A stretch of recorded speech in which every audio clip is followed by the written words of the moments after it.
Sekarang kita pakai hukum dunia sebentar. Biasanya begini, kalau orang pindah tempat, walaupun ada di satu alam, itu pasti butuh bekal. Dan kadang bekalnya nggak sama. Contoh, nanti Ramadan, setelah itu masuk Idul Fitri. Biasanya ada mudik ya. Mungkin nggak mudik kalau nggak ada bekal. Saya sering perhatikan setiap tahun, orang itu mau mudik kalau ada bekalnya. Masya Allah, cuman motornya bebek, ya. Tapi kan bekalnya ada yang singa, ada yang sapi, ya. Itu ditambah lagi pelepah pisang, kasih dus lagi, kasih tulisan, sayang tunggu aku pulang, gitu kan? Kan dikumpulkan kan? Dan saya pernah tanya, kenapa mas gak pulang? Gak ada bekal pak, katanya. Jadi orang mau pindah tempat saja, itu perlu ada bekal. Anda kesini kalau nggak ada bekal nggak mungkin sampai. Sekarang kalau pindah dari Indonesia ke Singapura, sama nggak mata uangnya?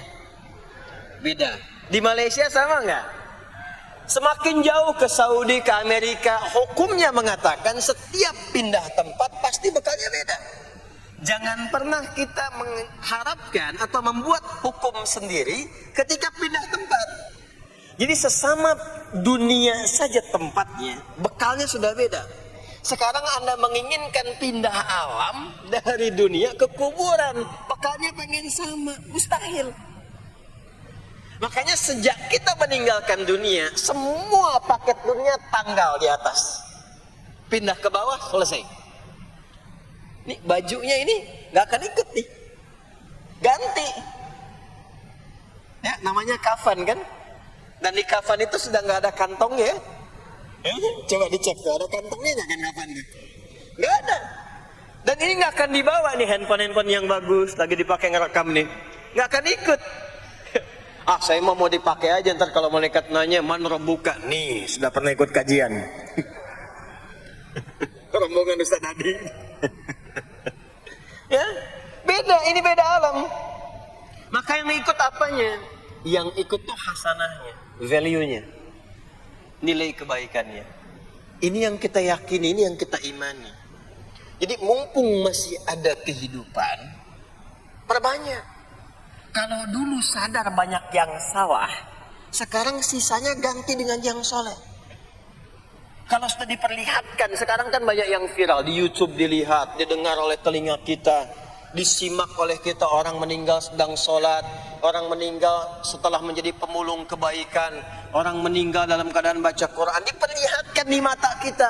Kok bisa buka YouTube yang keluar di beranda itu? Itu kan hidayah. Jadi kalau sudah ditampakkan di depan mata, ya, didengar oleh kita, terlihat langsung, maka yang disadari salah yang dulu ganti dengan yang soleh sekarang. Kalau tidak kita lakukan, maka rugi kita saat pulang. Ini yang dimaksud surah ke-103. Wal asr innal insana lafi khusr illa alladhina amanu wa amilus salihat, amal saleh. Nah, ini nanti yang dibawa pulang ke sini. Ya, sini. Nah, bagaimana melatih supaya semua kegiatan kita itu jadi soleh? Gimana latihannya? Karena nggak mudah untuk melakukan itu.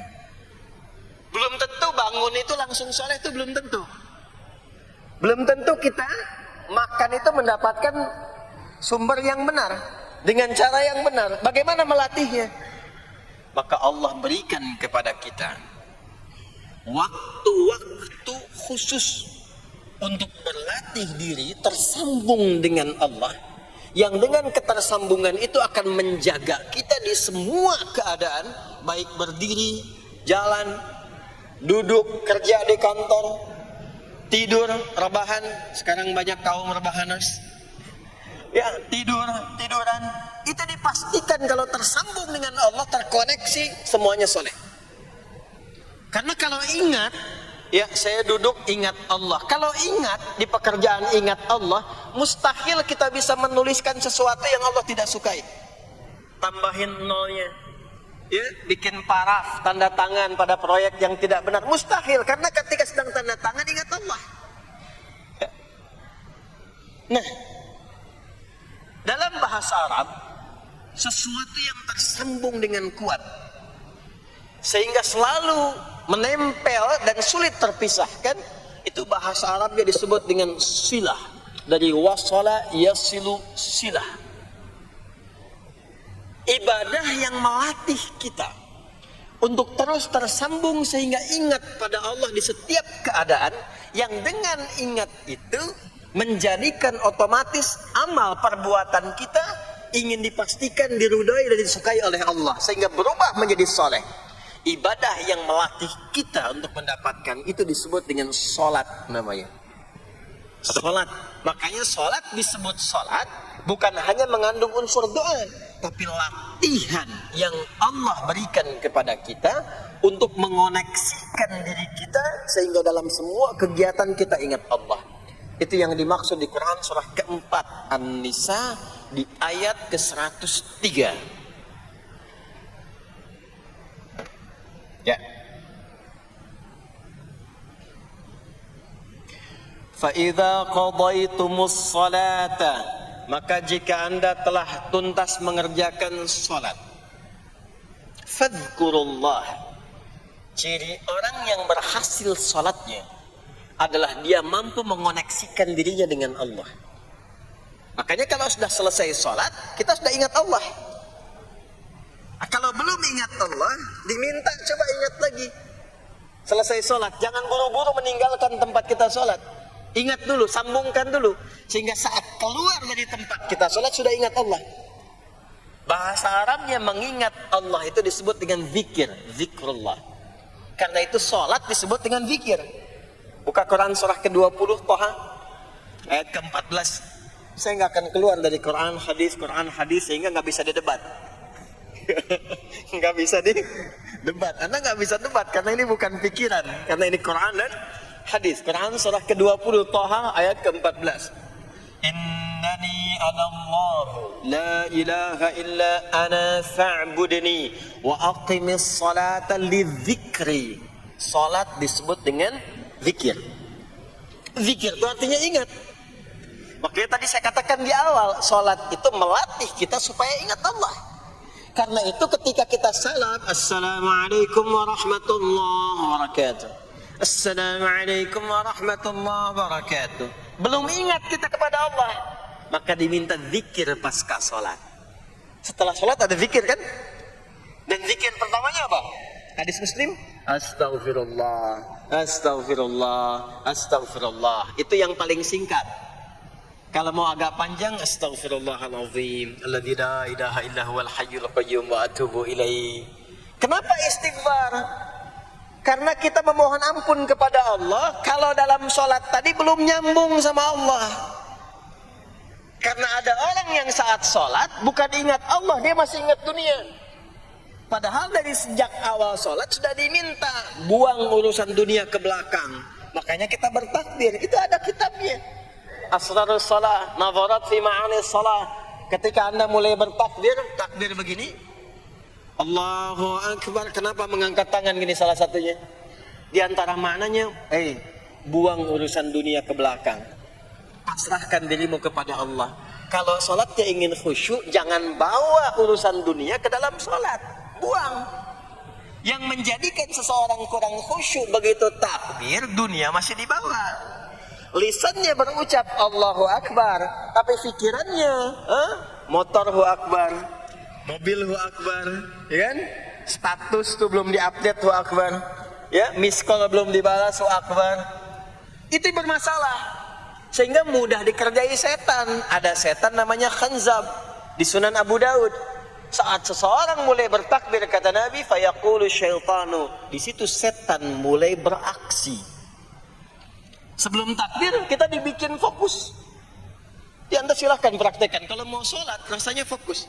Tapi mulai bertakbir Allahu Akbar, setan mulai beraksi, kata Nabi. Udhkur kada, udhkur kada. Ingat ini, ingat itu.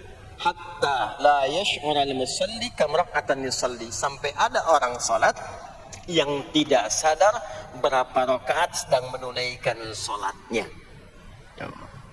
Subuh berapa rakaat tadi? 2 diucapkan, tapi ketika dipraktekkan ada yang 3. Ada yang 1. Ya, ada yang begitu. Ada, tapi di hati saya gitu ya. Ini. Makanya setelah kita sholat, Assalamualaikum, Assalamualaikum. Itu kita mencoba menyempurnakan dengan apa? Istighfar dulu. Kalau tadi ada yang belum tersambung. Setelah itu apa? Kita sambungkan. Allahumma antas salam, subhanallah, alhamdulillah, Allahu akbar. Makanya dilatih 33 kali. Sekali belum nyambung, 2 kali. 2 kali belum nyambung, 3 kali. 3 kali belum ingat, 4 kali. Masa iya sih sampai 33 kali belum ingat juga? Bapak nama siapa? Joni. Siapa Pak? Joni. Siapa? Joni. Siapa Pak? Apa nggak dengar saya Joni? Itu baru 3 kali. Ini kita 33 kali menyebutkan subhanallah. Masa nggak nyambung juga? Alhamdulillah 33 kali. Masa nggak syukur juga? Dilatih. Kalau sudah terkoneksi, inilah dia. Fadhkurullaha qiyama. Bangun dari salat, bangkit. Selesai salat, mau kerja, mau kemanapun, ingat Allah. Jadi nggak ada istilahnya keluar masjid tertukar sendal. Tuh nggak ada. Ada di sini yang tertukar sendal? Banyak. Insya Allah tidak ya. Kalau ingat Allah tuh nggak mungkin tertukar. Jadi begitu Anda akan menggunakan yang punya orang lain, sadar tuh. Astagfirullah, Allah mengawasi. Bukan punya saya walaupun mirip. Ya, walaupun mirip. Ya, pakai yang punya kita itu akan diarahkan. Tapi kalau nggak ingat ada yang mengawasi, nggak ingat ada yang lihat, nggak ingat akan dihisab. Mana yang tadi? Ini dia, masya Allah lupa saya. Pakai masya Allah lah gitu. Dia pakai yang paling bagus tuh. Pulang dia, padahal dia ke masjid tuh nggak pakai sendal. Pekerjaannya nggak begitu, nggak akan sembarangan ngambil yang bukan haknya. Kerjakan proyek yang tidak benar. Demi Allah, kalau di Indonesia ini mestinya benar semua sholatnya makmur. Wah, para polisi itu tenang tugasnya gitu. Ya, tentara juga nyaman. Di pekerjaan tuh nggak usah ada CCTV. Ya, nggak usah ada e-tilang, nggak usah ada kamera di jalan, ya kan? Ini karena kenapa? Latihannya nggak maksimal. Ini pentingnya sholat tuh itu. Jadi semua menjadi amal soleh. Semua jadi amal soleh. Begitu ingat Allah, maka berdiri ingat Allah, jalan ingat Allah, duduk ingat Allah, berbaring pun ingat Allah. Kalau sudah ingat Allah, pasti disebut nama Allah. Ini yang dimaksud hadis Nabi. Qala Rasulullah sallallahu alaihi wasallam, kullu amrin dhi balin la yubda'u fihi bi bismillahirrahmanirrahim fahuwa abtar. Setiap perbuatan yang baik yang dibenarkan oleh hati setiap hamba, lalu diikutkan bismillahirrahmanirrahim. Enggak mungkin orang nyebut bismillahirrahmanirrahim kalau enggak ingat Allah. Minum, bismillahirrahmanirrahim. Makan, bismillahirrahmanirrahim. Bekerja, bismillahirrahmanirrahim. Itu ketika dikerjakan langsung jadi hasanah. 10 poin. Ada pahalanya. Dan jangan dianggap ringan ya. Ini kalimat ringan tapi menentukan saat pulang, saat meninggal nanti. Nah, kalau nggak disebutkan bismillahirrahmanirrahim atau tidak bacakan doa yang menyertainya, maka jadi dunia saja, solehnya hilang, tinggal amalnya. Dibalasnya di dunia, akhiratnya nggak ada. Itu yang dimaksud Quran surah ke-25 Al-Furqan ayat 23. Wa qadimna ila ma 'amilu min 'amalin faja'alnahu haba'an manthura.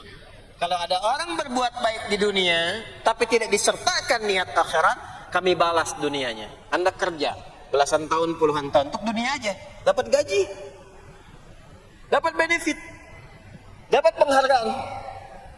Ada yang juara, ada yang dapat bintang, champion, ya, ada yang promosi jabatan, tapi niatnya untuk dunia. Allah adil, kata Allah, kerja keras dia untuk dunia, saya balas dengan balasan dunia.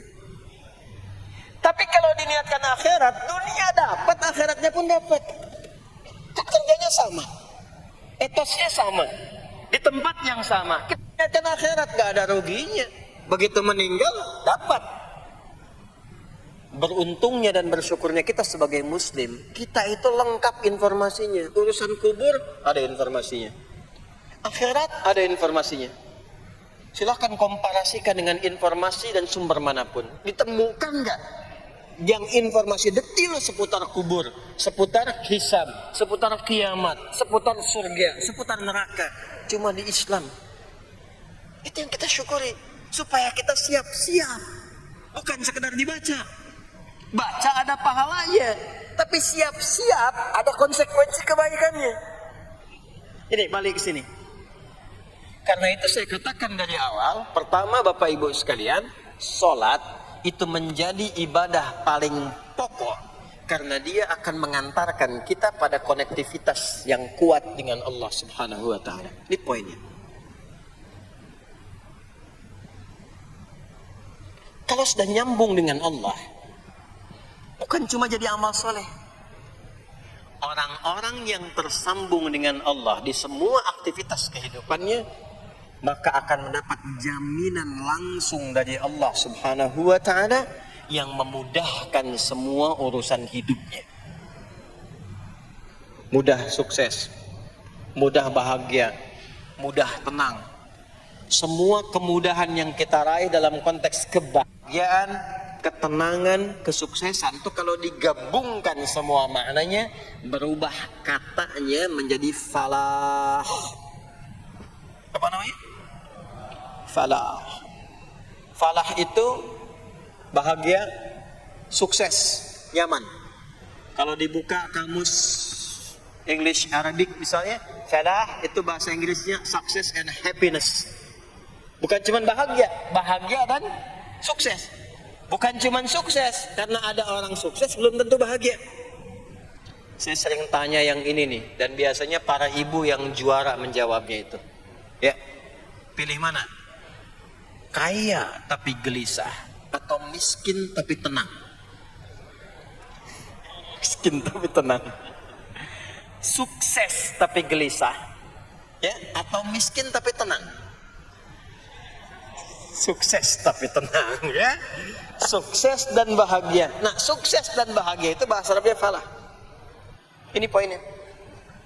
Falah. Nah, sekarang coba kita dengar baik-baik. Cek telinganya masih ada enggak tuh? Cek telinga masih ada enggak? Setiap hari, di setiap pergantian waktu dalam sehari. Pergantian waktu sehari itu ada 5. Dari mulai subuh, ke siang, zuhur, ke sore, asar, mau habis sore menjelang malam, maghrib, muncul malam, isya. Itu setiap hari 5 kali berganti waktu diperdengarkan oleh Allah. Hambaku, kamu harus bahagia. Hambaku, kamu harus sukses. Apapun pekerjaanmu, sukses. Apapun aktivitasmu, harus bahagia. Harus senang, harus tenang. Falah. Kuncinya apa? Salat. Diperdengarkanlah hayya 'alas shalah. Diperdengarkan di telinga kita. Telinga bahasa Arabnya udhun. Jamaknya azan. Maka kalimat yang diperdengarkan 5 kali sehari itu disebut dengan azan. Dan satu-satunya lafaz yang diperdengarkan 24 jam di muka bumi ini tak pernah berhenti. Makanya setiap tempat terjadi perbedaan waktu sholat. Ya, di sini tadi subuhnya jam berapa? 4.13, 12, 49, 4.10 terjadi perbedaan pendapat tentang waktu subuh. Ya, ini menandakan bahwa bukan dari tempat yang sama. Saya di Bekasi tadi 49, 4:09, sini 4.13. Jadi setiap detik, setiap menit ini adzan, sana adzan, ini adzan, sana adzan, terus bersautan. Dan kalau kita dengarkan sedunia itu dari beda waktu, 24 jam diperdengarkan. Hayya 'alas shalah, hayya salat. Kenapa mesti salat ya Allah? Hayya 'alal falah. Dengar tuh baik-baik kata Allah. Salat akan mengantarkan engkau pada kebahagiaan. Salat mendekatkan engkau pada kesuksesan. Salat mengantarkan engkau pada kedamaian. Makanya kalau orang salat pasti tenang hatinya. Kalau nggak percaya silakan. Salat itu diantara manfaatnya mendatangkan ketenangan. Salat mendatangkan kesuksesan. Karena itu, salat bukan hanya ibadah yang diwajibkan pada umatnya Nabi Muhammad SAW saja, tidak.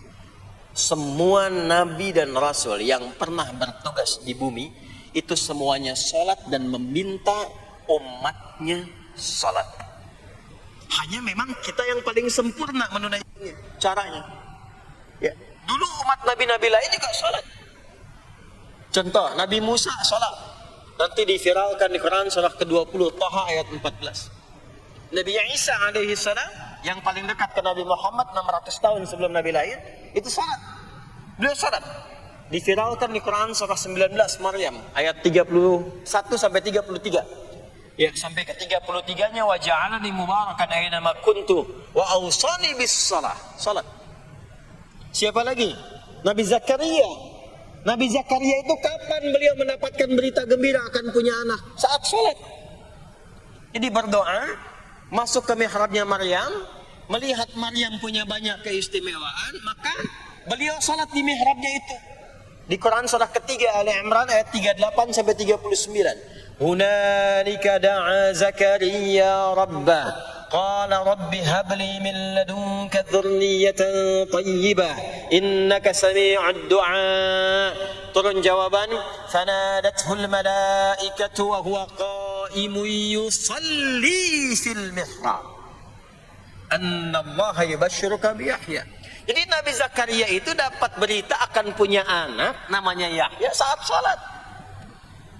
Di salat itu kalau dikerjakan bisa berdampak pada percepatan terkabulnya doa. Minta apapun dijawab sepanjang maslahat. Makanya nanti untuk umat Nabi Muhammad jangan tunggu, panggilan salatnya adalah panggilan langsung dari Allah. Minta, punya masalah apa? Aku selesaikan, kata Allah. Di salat itu bukan main-main, bukan beban, bukan sekadar kewajiban, tapi kewajiban yang dipaksa untuk membahagiakan kita. Kalau Allah nggak sayang, nggak akan disuruh salat. Pak, Bu, itu panggilan salat. Perhatikan panggilan pertamanya, Al-Baqarah ayat 45. Wasta'inu bis sabri was salah. Kata Allah, hei hambaku, kalau engkau punya masalah, sabar dulu, terima. Karena aku titipkan masalah itu kepadamu untuk meningkatkan kualitas hidupmu, bukan ingin membebanimu. Dan tidak mungkin aku uji engkau dengan masalah itu kecuali engkau mampu mengatasinya. La yukallifullahu nafsan illa wus'aha. Nah sekarang bawa itu lewat salat, minta solusi kepada Allah, terima dulu dengan sabar. Setelah itu belajar untuk meningkatkan kualitas hidup dan bawa lewat sholat, minta solusi. Ternyata saat kita menunaikan sholat, itu diperintahkan oleh Allah, minta punya masalah apa. Makanya kita katakan, begitu Allah perintahkan, wasta'inu bis sabri was salah. Hei, kalau punya masalah, terima dengan sabar, minta tolong, minta solusi kepada Allah lewat sholat. Maka ketika kita minta, kita robah kalimatnya dari wasta'inu, kata perintah, menjadi bentuk permohonan, fi'il mudhari. Iyyaka na'budu wa iyyaka itu ketika Anda mengucapkan iyyaka na'budu wa iyyaka nasta'in, fikihnya begini, ucapkan di lisan, hadirkan dalam hati dan pikiran kita masalah apa yang sedang kita rasakan. Minta kepada Allah solusinya. Minta. Jadi bukan sekedar diucapkan. Karena hadis qudsinya berbunyi begini. Hadis qudsinya. An Abi Hurairah radhiyallahu ta'ala anhu qala Rasulullah sallallahu alaihi wasallam qala Allah azza wa jalla. Allah berfirman. Saya langsung saja ke bagian kalimat iyyaka na'budunya. Idza qala al-'abdu, kalau seorang hamba berkata dalam salatnya, iyyaka na'budu wa iyyaka nasta'in. Ya Allah, sekarang hamba salat kepadamu, ibadah hanya kepadamu, seperti yang kau perintahkan. Maka hamba memohon kepadamu, ya Allah, seperti yang kau janjikan. Wa iyyaka nasta'in. Lu hadirkan dalam benak kita, ya Allah, engkau maha tahu sebelum hamba ungkapkan. Hamba punya persoalan ini. Mohon kepadamu ya Allah, hilangkan semua masalah itu. Berikan hamba solusi yang terbaik. Berikan hamba keberkahan darimu. Itu sekilas hadir dalam jiwa kita. Maka apa yang terjadi? Qala Allah Azza wa Jalla, dijawab kalimatnya itu, hadza baini wa baina 'abdi wa li 'abdi ma sa'al. Ini perjanjian antara aku dengan hambaku. Kalau hambaku benar salatnya sampai kalimat ini, apapun yang dia mintakan sekarang aku akan kabulkan. Sepanjang itu ada maslahat untuk dirinya. Dicontohkan itu oleh Nabi Zakaria. Beliau itu minta saat berdiri, Pak, bukan saat sujud. Dimulai dari berdiri. Nanti akumulasinya saat sujud. Itu berdiri aja kalau benar mintanya dikabulkan. Tidak menunggu selesai sholat. Dan ada fikihnya, nggak sembarangan, ada fikihnya nanti. Ada fikihnya, ya, ada tuntunannya. Poinnya adalah sholat itu solusi. Makanya jangankan Nabi yang tadi saya sebutkan, Nabi Ismail, itu saking pentingnya sholat, wasiat beliau yang diviralkan di Al-Quran untuk semua keluarganya, sholat. Ada di Quran surah 19 Maryam ayat 55. Wa kana ya'muru ahlahu bis-shalah. Kata Allah, dan tercatat Ismail itu pernah berwasiat meminta semua keluarganya, hei, sholat, sholat, sholat. Jadi kalau kita mau urut sampai ke atas, semua sholat. Muhammad sallallahu alaihi wasallam bin Abdullah bin Abdul Muttalib bin Hashim bin Abdul Manaf bin Qusay bin Murrah bin Kilab bin Ka'ab bin Ghalib bin Fihir bin Malik bin Nadar bin Kinana bin Khuzaimah bin Mudrikah bin Ilyas bin Nizar bin Mudar bin Ma'ad bin Adnan bin Addi bin Adri bin Muqawwam bin Nahur bin Tarikh bin Ya'rub bin Yasjub bin Nabit bin Ismail alaihi salam bin Ibrahim alaihissalam bin Azar atau bin Nahur bin Adir bin Kinan bin Arfahsyad bin Sam bin Nuh alaihissalam bin Mikhlail Batusyalah bin Kinan bin Anwas bin This bin Adam alaihissalam. Semua salat. Coba ulangi itu. Semua salat. Para nabi salat, para rasul salat. Anda bukan nabi, bukan rasul, nggak mau salat. Dan pengen mudah hidupnya, pengen masuk surga Firdaus lagi, Anda sehat. Jadi ini pentingnya salat itu bukan cuma kewajiban, tapi diwajibkan, dipaksa dengan wajib itu supaya bahagia, supaya falah. Makanya kalau ada panggilan azan, cara memahaminya ini falah. Oh, ini solusi saya di sini nih, kebahagiaan saya ada di sini, kesuksesan saya ada di sini. Ya, makanya ketika dipanggil oleh muadzin, hayya 'alas shalah, labbaik, siap saya. Di sini. Ini poinnya. Nah, saya sambungkan kembali, ya. Ketika seseorang dilatih lewat salat dan sudah mulai tersambung dengan Allah Subhanahu wa taala, maksudnya ingat Allah, tertatalah semua aktivitasnya. Maka berubahlah lewat salat ini, lewat latihan ini, semua kegiatannya berubah, didorong menjadi amal soleh. Karena itu, setiap orang yang sholatnya benar, yang pertama dianugerahkan oleh Allah kepada orang sholat itu bukan dunia. Bukan dunia. Tapi perubahan perilakunya menjadi lebih baik.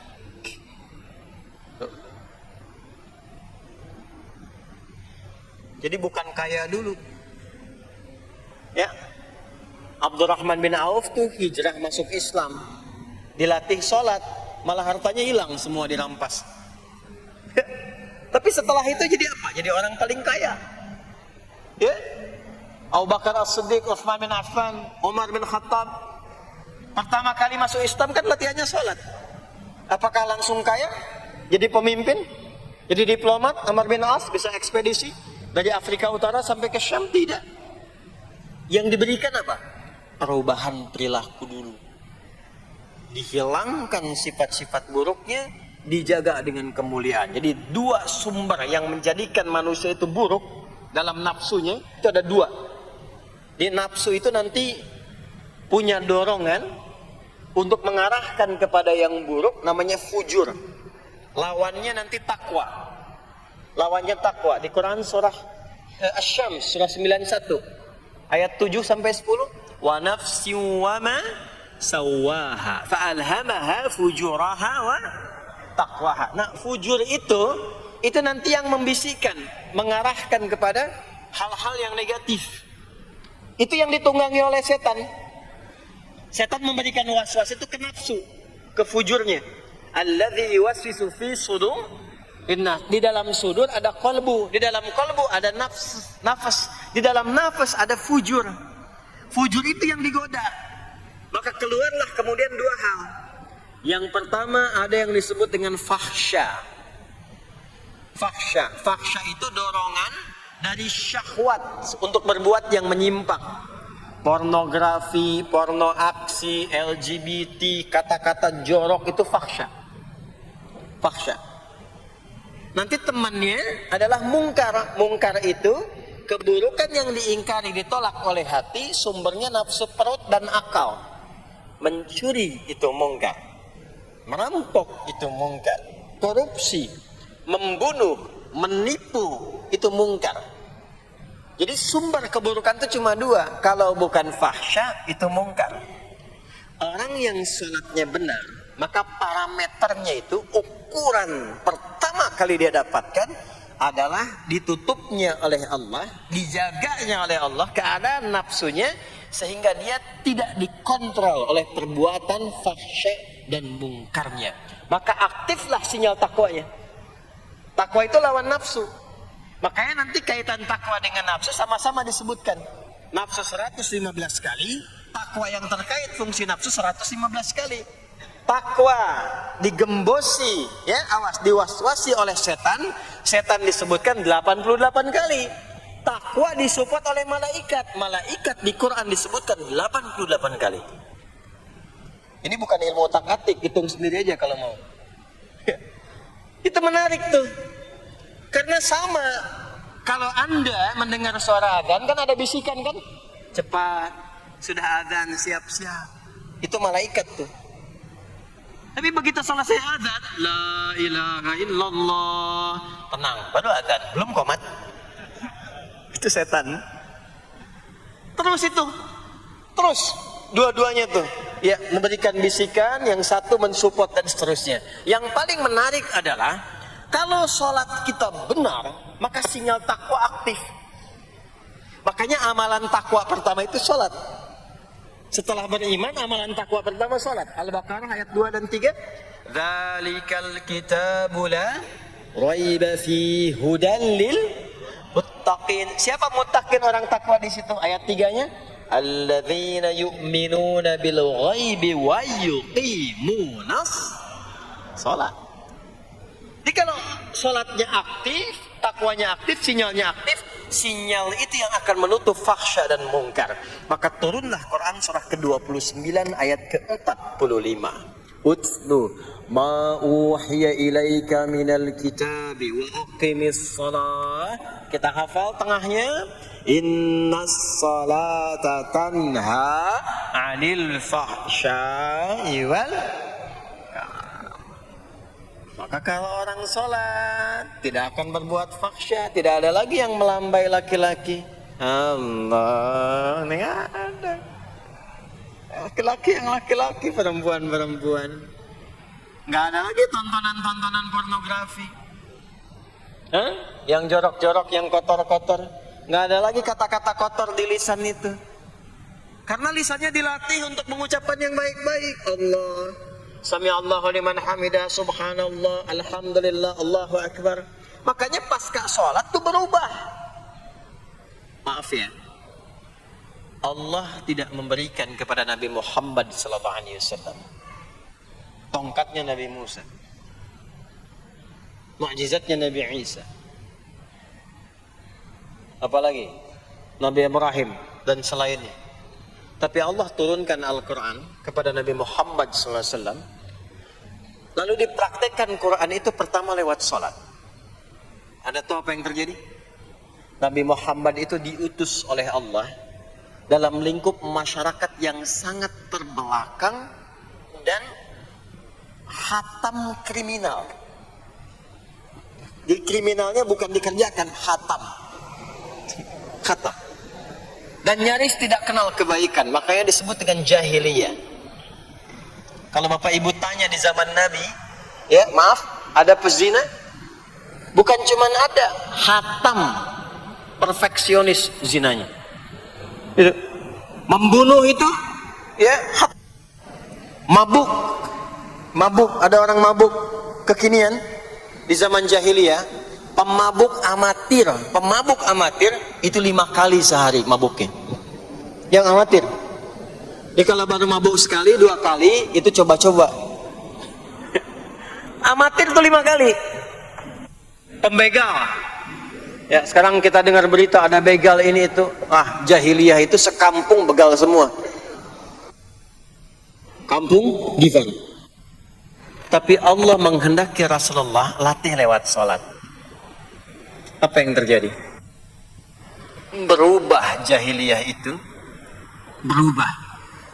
Menjadi khairu ummah. Umat terbaik yang paling teladan, yang menginspirasi, yang pernah berkehidupan di bumi. Sampai persaksiannya dari Allah langsung turun Quran surah ketiga Ali Imran ayat 110. Kuntum khaira ummatin ukhrijat linnas. Jadi kalau ada orang dermawan, itu yang paling dermawan. Kalau ada orang sabar, itu yang paling sabar. Kalau ada pasar yang paling ideal, itu yang paling bagus. Berubah itu. Ya. Kenal Abu Dzar Al-Ghifari? Ayo kenal. Enggak. Abu Dzar Al-Ghifari itu nama aslinya Jundub bin Junadah. Di antara pemimpin begal di zamannya. Dari kota Ghifar. Ghifar itu kampung begal asalnya. Ya, hamukumullah. Masuk Islam. Datang ke Mekah. Bertemu dengan Rasulullah. Begitu masuk Islam, kata Jundub bin Junadah, ya Rasulullah, ausini au kama qala, berikan saya nasihat. Kata Nabi, pulang sekarang. Kata beliau, enggak, saya mau umumkan keislaman saya depan Ka'bah. Kata Nabi, jangan lakukan. Sekarang orang masih belum tahu tentang Islam, nanti marah kamu dipukuli. Kata beliau, ya Rasulullah, saya ini membegal terang-terangan, masa bersyahadat sembunyi-sembunyi? Maka keluar ke depan Ka'bah, dia katakan, ya ma'asyara Quraisyin, hei semua orang Quraisy. Datang orang. Ushidu bi annahu la ilaha illallah wa anna Muhammad Rasulullah. Aku bersaksi, syahadat la ilaha illallah Muhammad Rasulullah. Kalian mau apa? Dipukulin sampai pingsan. Sampai ketika akan diteruskan, ada riwayat mengatakan datang Sayyidina Ali bin Abi Thalib, ada yang mengatakan Sayyidina Hamzah, ya, bin Abdul Muttalib radhiyallahu ta'ala anhuma jami'an. Datang menyampaikan, jangan teruskan. Kalau ini meninggal, ini wafat, kita akan celaka karena kafilah kita akan lewat desa Ghifar. Kalau lewat Ghifar akan berhasil niaga kita, katanya. Ya, karena akan dihabisi semua ini orang Ghifar.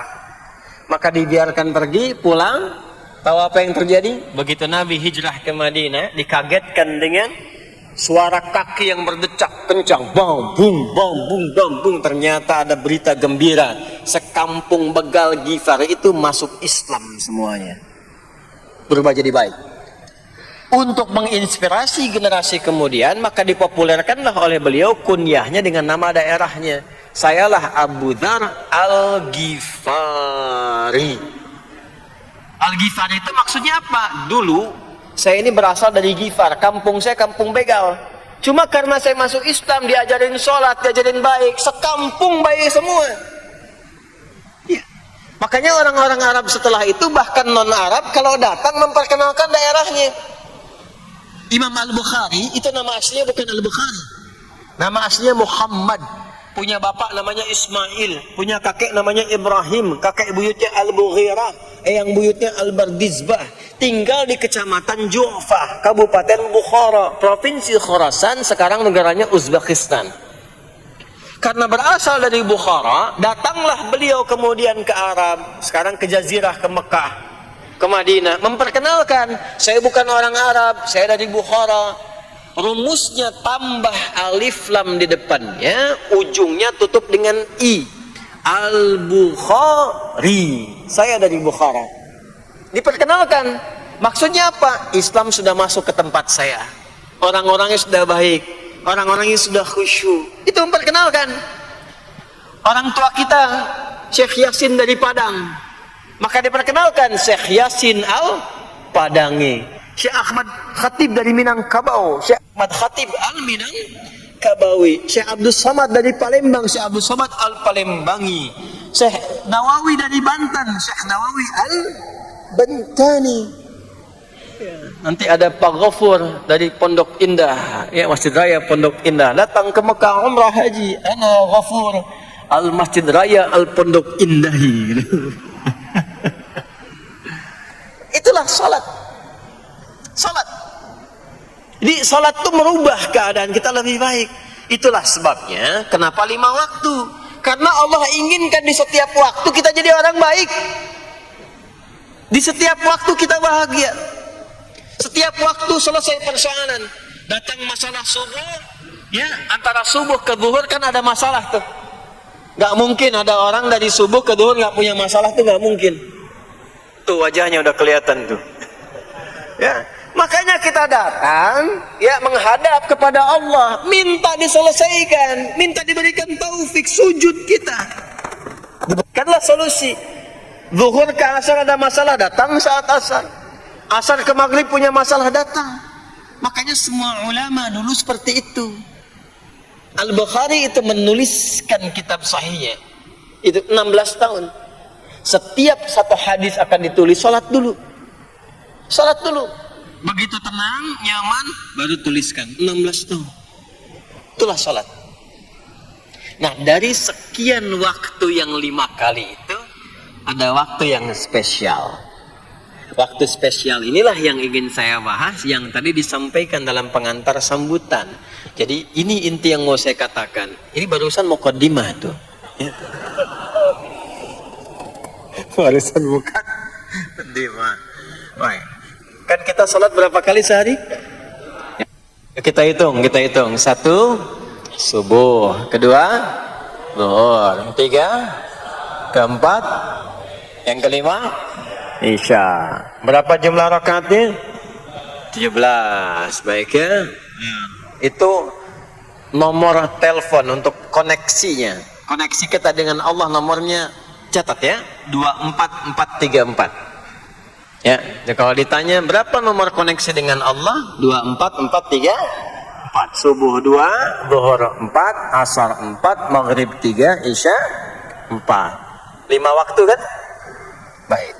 Di 5 waktu ini kita dijaga, diinginkan menjadi hamba yang baik, bahagia, nggak lekat dengan masalah, tuntas semua. Saking sayangnya Allah sama kita, kalau nggak sayang nggak disuruh sholat.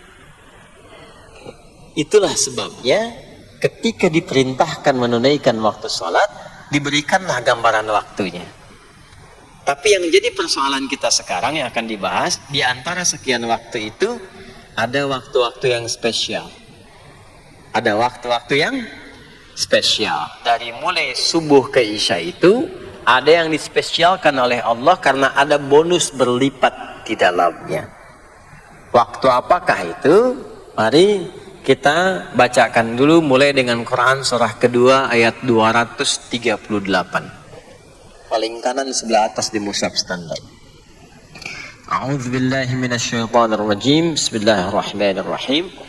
Mohon izin saya agak lambatkan sedikit ritmenya karena ini inti yang mau kita bahas. Tadi muqaddimah makanya saya percepat. Hafizu 'alas salawati was salatil wusta wa qumu lillahi qanitin. Hafizu. Kalau Bapak Ibu lihat mushaf terjemah, diterjemahkannya dengan jagalah. Jagalah itu ihfadhu, hafidha yahfadh. Tapi kalau ada alif setelah hafidhu, itu berarti fi'il madhinya, past tense-nya, akar kata kerjanya hafadha, yuhafidhu. Alifnya mufa'alah, bermakna saling. Jadi mengartikannya begini, hafidhu 'alas salawati. Hei, hendaklah kalian saling menjaga waktu salat.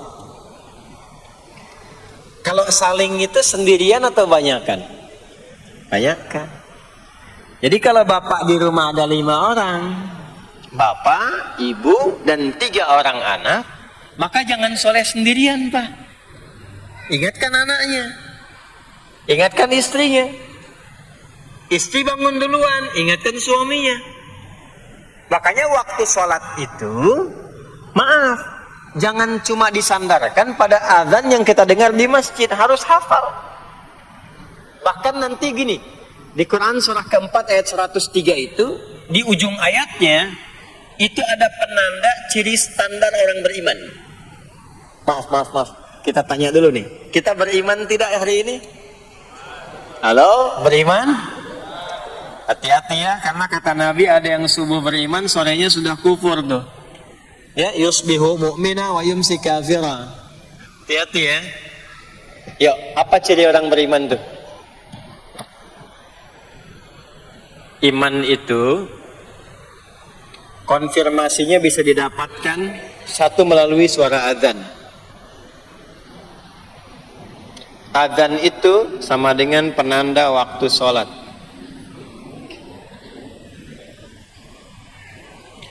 Tahu dari mana iman itu bisa dicek dengan suara adzan? Quran surah ke-8 Al-Anfal di ayat yang kedua. Innamal mu'minuna alladzina idza dzukirallahu wajilat qulubuhum. Sungguh insan beriman itu ciri standarnya bisa dilihat. Kalau disebutkan nama Allah, ada konfirmasi iman dalam hatinya. Jadi iman itu letaknya di kolbu. Nanti konfirmasinya lewat suara adzan, dipanggil, disebutkan nama Allah. Makanya disebutkan nama Allah 5 kali dalam sehari untuk mengecek iman ada nggak dari subuh sampai isya. Ya, Allahu Akbar, Allahu Akbar. Ada getaran di hati kita, sudah adzan. Nah, itulah iman. Itulah iman. Makanya orang yang punya iman dengan yang belum punya iman akan beda getarannya. Ini hanya dimiliki oleh orang yang punya iman saja. Yang belum punya iman nggak bisa, nggak punya itu. Allahu Akbar, Allahu Akbar. Surah apaan nih? Toanya kencang banget. Ya. Tapi kalau orang beriman, Allahu Akbar, Allahu Akbar, ya Allah sudah adzan. Itu konfirmasi itu. Nanti semakin tinggi imannya, bahkan ada yang orang sudah menunggu sebelum tiba waktunya. Tadi subuh jam 4 lewat 13 di sini. Ada yang nunggu dari jam 3. Padahal belum dipanggil. Ya. Masya Allah. Di Bekasi 4 lewat 9. Allahu Akbar, Allahu Akbar. Azan, ingat dia. Nah, itu ciri beriman. Cuman imannya standar. Jadi bukan iman yang kuat, standar. Kuat belum, lemah tidak. Allahu Akbar, Allahu Akbar. Jam 4 lewat 9, jam 3 sudah bangun. Nunggu itu iman yang kuat. Masya Allah. Ada yang baru subuh dan nunggu isya.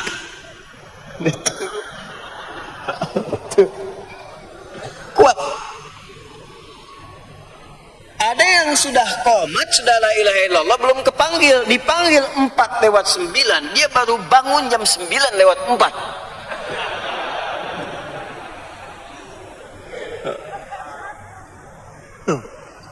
Nah, ini iman lemah.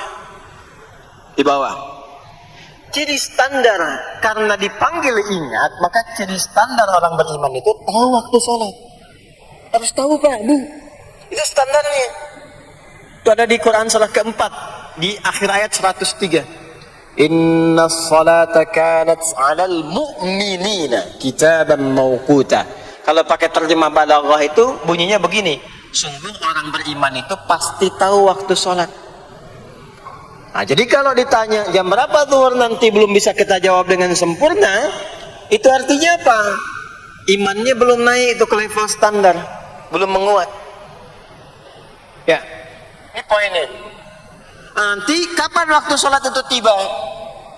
Kalau ada yang belum ingat, jangan dibiarkan tidak ingat. Makanya kata Al-Quran, saling menjaga ya waktu sholat itu. Jangan sampai di keluargamu, ada temanmu, kolegamu, bahkan tetanggamu itu nggak tahu waktu sholat, bahkan nggak sholat, itu bahaya. Kalau memang sayang sama anak, ingatkan. Sayang istri dengan suami, ingatkan.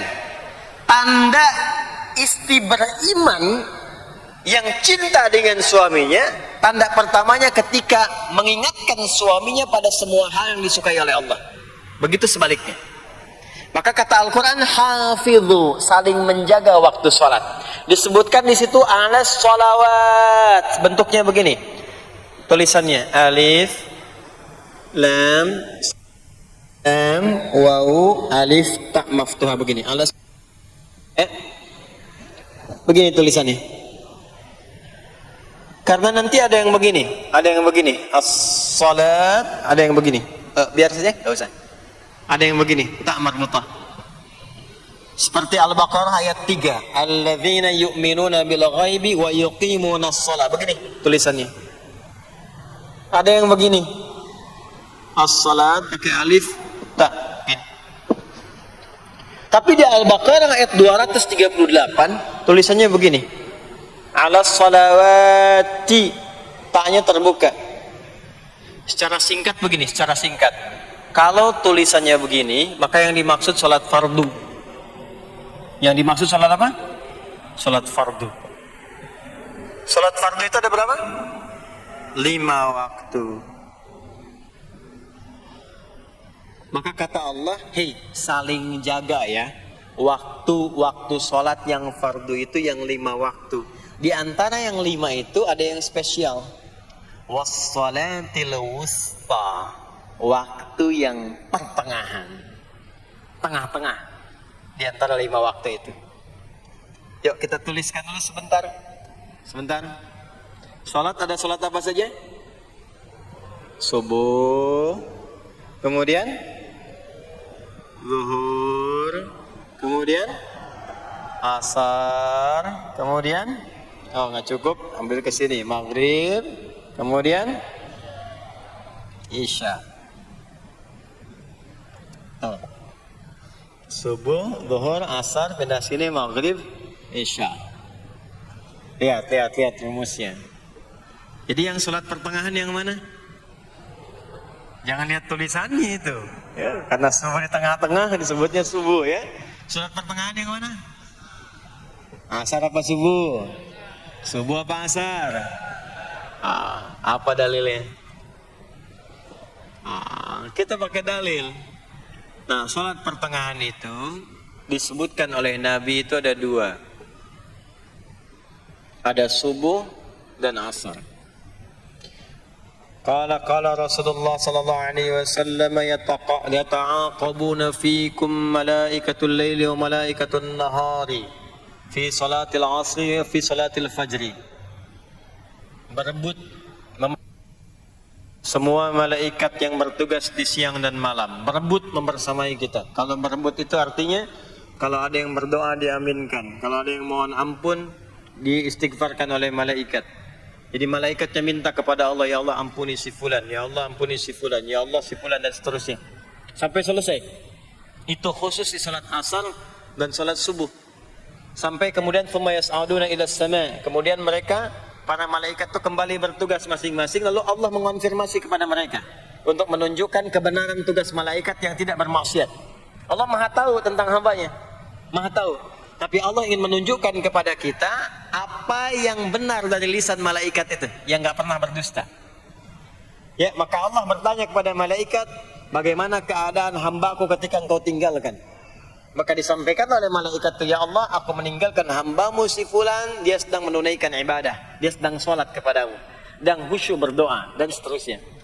Maka apa jawabannya? Saksikanlah, ketika malaikat menyampaikan sedang ibadah, maka turun bonus dari Allah untuk mengampuni dosa si hamba itu. Itulah manfaatnya waktu pertengahan. Waktunya disebutkan di hadis ini asar dan subuh. Antara asar dan subuh itu masih ada yang unggul, ada yang istimewa lagi. Apa yang istimewa? Antara asar dan subuh yang istimewa terletak di subuhnya. Jadi dari 5 waktu ini, yang pertengahan asar dan subuh, karena amal di bawah ditunjukkan untuk mendapatkan penilaian langsung dari Allah seketika dan memberikan jawaban dari apa yang kita inginkan. Asar dan subuh. Tapi dibandingkan asar dengan subuh, bila keduanya dibandingkan, dua-duanya mulia. Maka subuh punya kemuliaan yang tidak dimiliki oleh asar. Ya, makanya nanti asar bisa bertemu dengan zuhur, masih ada jama, masih ada qasar. Maghrib ketemu isya, masih ada jama, ada qasar. Ya, tapi subuh nggak bisa di jama, nggak bisa di qasar. Ya, makanya subuh letaknya jauh, ke isya jauh, ke zuhur jauh. Ya, saya mau jamaah. Ya, jama antara isya dengan subuh biar nanti bangunnya sekalian gitu. Nggak bisa. Ya. Maghrib masih bisa dijama dengan isya. Isya dikosor. Dari 4 jadi 2. Maghrib nggak bisa dikosor. Karena 3 nggak mungkin jadi 1,5. Ya. Zuhur udah 2. Masa mau dikurangin lagi? Subuh udah 2. Nggak mungkin dikurangi lagi. Maka dari itu subuh menyendiri-sendiri. Ada apa kemuliaan di subuh itu? Maka turunlah Quran surah ke-17 ayat 78 yang tadi saya bacakan di awal. Aqimis salata liduluki syamsi ila ghasaqil lail. Sampai sini zuhur sampai isya. Duluki syamsi tergelincir matahari itu zuhur. Sampai ghasaqil lail tiba malam itu isya. Lalu ditutup ujungnya wa qur'anal fajr. Khusus untuk subuh itu ditambahkan selain sholat ada bahasa Quran di Quran sendiri. Khusus untuk subuh redaksinya ditambahkan dengan Quran.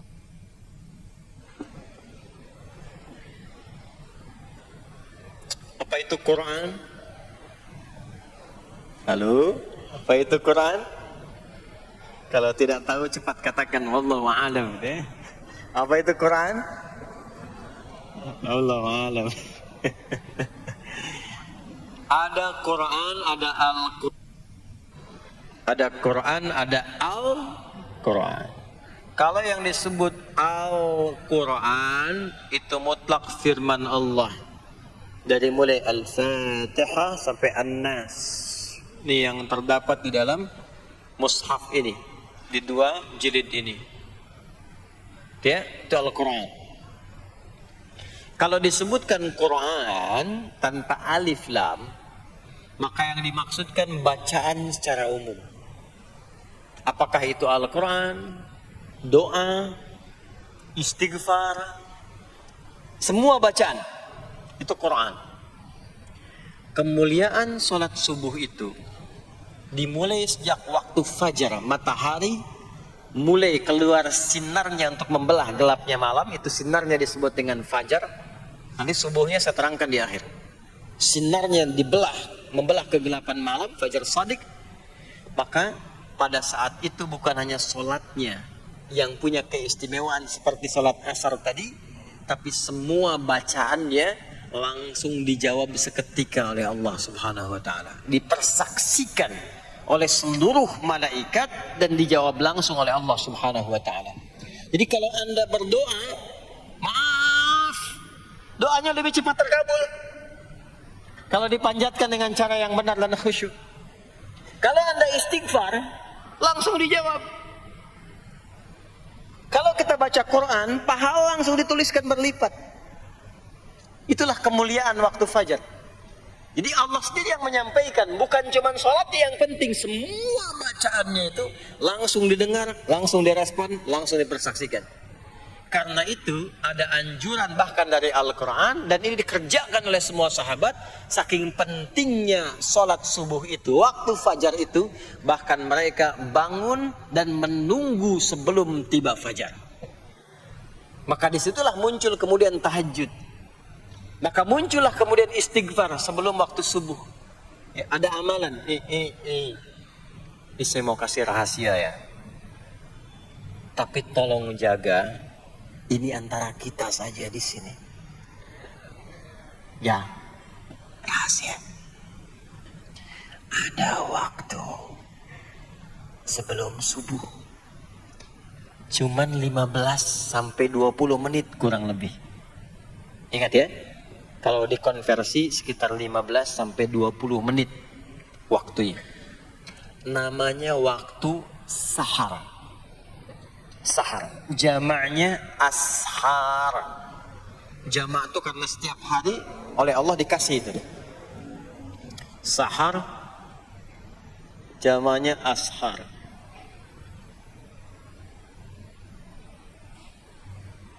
Rahasianya di mana? Bapak Ibu, ini waktu yang paling cepat untuk terkabulnya doa. Anda mau minta apa saja, hadisnya qudsi. Ibadi, kata Allah, hambaku, siapapun yang bermohon sekarang aku kabulkan, yang minta aku berikan. Wa man istaghfara li ghafartu lah. Siapa yang minta ampunan, istighfar, aku ampuni dia sekarang juga. Baik, Bapak Ibu, begini saya tanya nih, kalau ditawarkan minta apa saja diberi, ya, terus minta ampun juga diampuni, pilih mana? Minta apa saja diberi, mau minta apa saja, atau mau minta ampunan istighfar, pilih mana? Jujur aja, kalau ada proyek nilainya 100 miliar, ya, ada utang 1 miliar belum ditutup, terus baru minta apa saja diberikan, pilih mana? Minta 100 miliar potensi dikabulkan, atau minta diampuni dosa, pilih mana? Pilih salah satu, nggak usah dua-duanya. Oh, ada tawaran dikasih 100 miliar atau diampuni dosa, pilih mana? Ampuni dosa. Kata ibu kalau bisa dua-duanya gitu. Coba, kalau ada rumus begini, Anda disuruh memilih apakah dunia dan seisinya atau memilih ampunan Allah, maka pilih ampunan Allah. Karena nanti ada rahasia yang kedua. Banyak rahasia ini.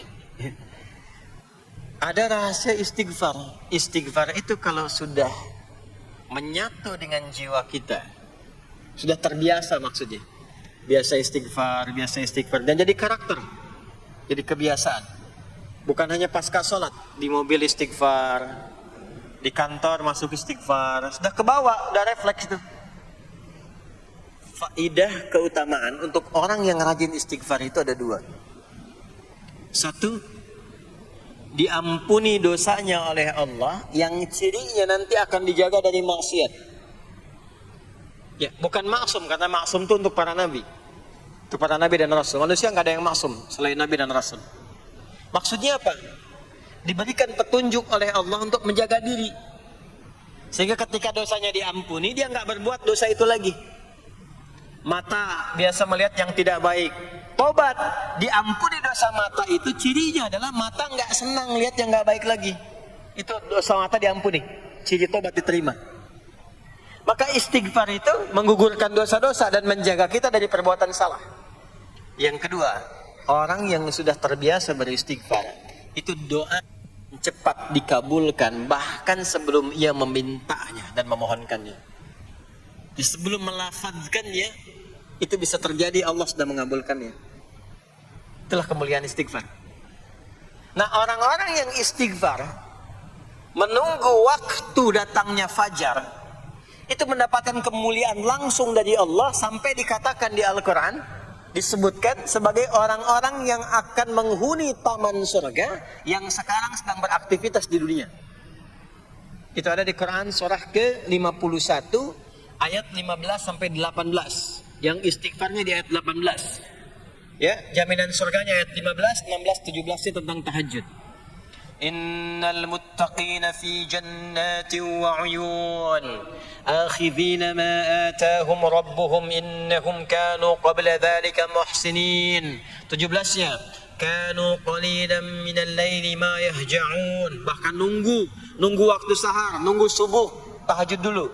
Kemudian 18-nya wabil ashari hum yastaghfirun, istighfar. Sampailah tiba dia waktu fajar subuh. Ya. Itu selesai dia istighfar, dapat kesempatan subuh, sholat dulu 2 rakaat. Itu saking tingginya waktu itu, nilainya kata Nabi melebihi dunia dan seisinya. Melebihi dunia dan seisinya. Masya Allah. Makanya muncul kemudian sabda Nabi, rakaatul fajri khairum minad dunya wa ma fiha. 2 rakaat subuh ini daripada dunia dan seisinya. Itu asalnya di sini. Jadi memang subuh itu mesti diperjuangkan. Dan subuh itu generatornya. Kalau subuh sudah bisa konsisten, yang lainnya ikut. Subuh itu kalau sudah konsisten, subuh ke masjid jamaah subuh jamaah, bangun tahajud, istiqamah, istighfar. Itu kalau subuhnya sudah bagus, yang lainnya ikut. Ya. Makanya ada kaum yang sekarang sangat khawatir jumlah orang Islam kalau sholat subuh itu seperti sholat Jumat. Sangat takut itu. Ya, ada ini viral kisahnya, viral. Saya nggak ceritakan pun Anda bisa dengar. Ya, jadi ada golongan orang Yahudi yang selalu mengamati jamaah sholat subuh umat Islam. Dan dia melihat, ya, ketika mulai ramai, dia mulai katakan, kenapa Anda selalu mengamati itu? Ya, sebab kami lihat kalau jumlah jamaah subuhnya sudah seperti sholat Jumat, itulah kemakmuran, kebangkitan, dan kebaikan umat Islam akan tumbuh kembali. Jadi akan berpengaruh kepada yang lainnya. Itulah mudah-mudahan kegiatan perjuangan subuh, ya, ada pejuang subuh baik di Masjid Raya Pondok Indah, di masjid-masjid yang lainnya, memberikan keberkahan kepada kita, dan puncaknya adalah perubahan pada perilaku. Jadi kalau cuma berjuang datang subuh tapi tidak merubah perilaku, ada yang salah dengan itu semua. Ada yang tidak tepat, ada yang belum sempurna. Itu yang bisa kita sampaikan sebagai kajian pembuka kita di kesempatan kali ini. Mudah-mudahan ada manfaat yang bisa kita dapatkan. Kesimpulannya adalah salat adalah inti amalan kita yang bisa merubah alur kehidupan kita dunia dan akhirat. Salat kunci kebahagiaan, salat kunci kesuksesan, salat kunci datangnya rahmat Allah Subhanahu wa taala. 2, Allah meminta kita menunaikan salat 5 kali dalam sehari untuk memudahkan semua urusan kita di setiap waktu dalam sehari itu. Dan yang ketiga, di antara sekian 5 waktu itu ada waktu-waktu yang istimewa, yaitu asar, dan yang paling istimewa adalah subuh ataupun fajar. Mudah-mudahan kita bisa konsisten menunaikan dan menjaga waktu salat itu sampai kita pulang kepada Allah dalam keadaan husnul khatimah. Sementara itu yang disampaikan. Baik, mudah-mudahan ada keberkahan dari apa yang telah disampaikan. Pasti apa yang saya sampaikan pasti ada salah. Pasti ada yang kurang tepat. Pasti ada yang keliru disampaikan. Mohon diingatkan supaya saya koreksi. Tinggalkan yang salahnya. Ambil yang benar, yang baik, yang kira-kira bisa diamalkan. Jauhi hal-hal yang bisa menjauhkan kita dari Allah. Dan semoga kita semua diwafatkan dalam keadaan husnul khatimah insyaAllah.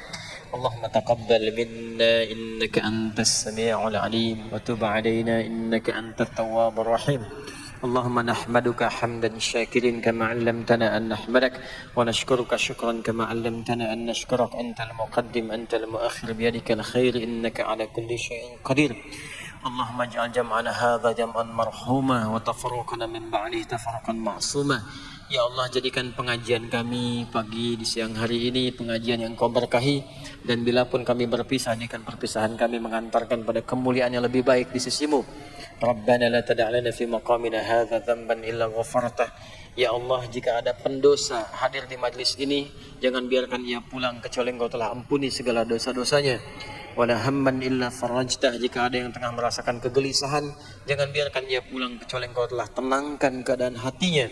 Wala asiran illa yassartah. Jika ada yang tengah mengalami kesulitan dalam kehidupannya, di rumah tangganya atau pekerjaannya, maka mohon dengan keikhlasannya angkat dan hilangkan semua kesulitannya. Rabbana atina fid dunya hasanah wa fil akhirati hasanah wa qina adzaban nar. Wa sallallahu ala sayyidina Muhammad wa ala alihi wa sahbihi ajma'in. Wa akhiru da'wana subhanakallahumma wa bihamdika asyhadu an la ilaha illa anta nastaghfiruka wa natubu ilaik. Walhamdulillahi rabbil alamin. Mohon izin, mohon sekali berikan saya akses untuk mudah keluar. Saya mencintai Anda semua, barangkali tanpa harus bersalaman pun saya mendoakan Anda semuanya, karena memang ada waktu yang harus saya kejar. Terima kasih, saya mencintai Anda semua. Assalamualaikum warahmatullahi wabarakatuh.